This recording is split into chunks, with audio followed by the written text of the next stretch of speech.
can see why Christians and Jews might not have a lot to, there's some room for them not to be fearful, since they're considered people of the book and they're in a category of respect.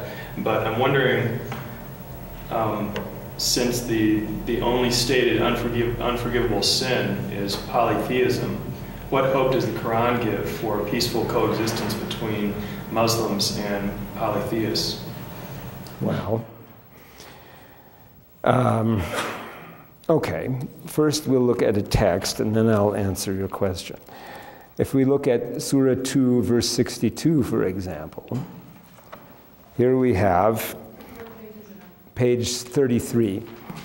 Those who believe in the Quran and those who follow the Jewish scriptures and the Christians and the Sabaeans, any who believe in Allah and the last day and work righteousness, shall have their reward with their Lord. On them shall be no fear, nor shall they grieve. This same verse is repeated in Surah 5, verse 69, in a slightly abbreviated form. And this has given rise to an enormous amount of discussion and connects, of course, up with other texts as well.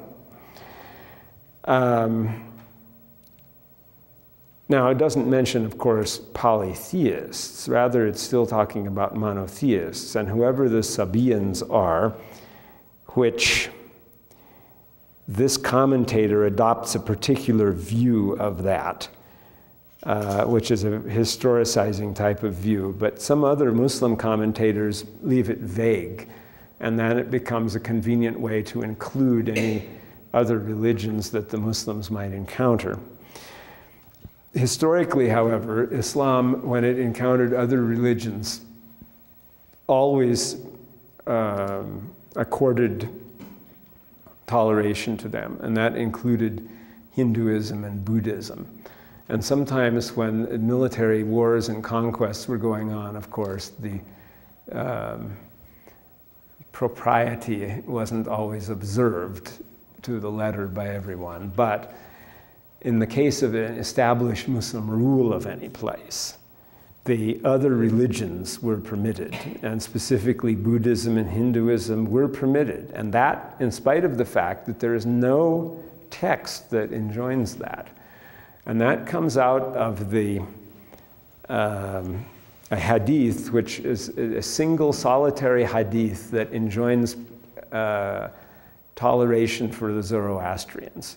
It says, do not marry their women or eat their food, but take the tax from them and therefore protect them and permit them to worship. Because if they become Ahl al-Zimma, then they are under the Muslims' protection if the Muslims are the rulers of the place. That ruling for the Zoroastrians, who then are deemed not to be people of the book at the same level as the Jews and Christians are in Islamic law, nevertheless became applied to whoever else Islam might encounter. And Islam was the religion of rule in places where Buddhism and Hinduism existed. And when I teach world religions, I think, well, Hinduism does resemble ancient paganism in many respects. It resembles ancient Egyptian paganism. It resembles Greco-Roman paganism, so why not resemble Meccan paganism? But on the other hand, it's much too big, broad, wide, and diverse to be simply summed up as that. And it has in it various species of monism, and the idea that everything is part of the same, which is deity itself, and essential types of monotheism are taught in it as well. And so therefore Hinduism can also be seen as an authentic preaching which has had accretions creep into it, as is the case with the other non-Muslim religions, rather than as something that is prohibited.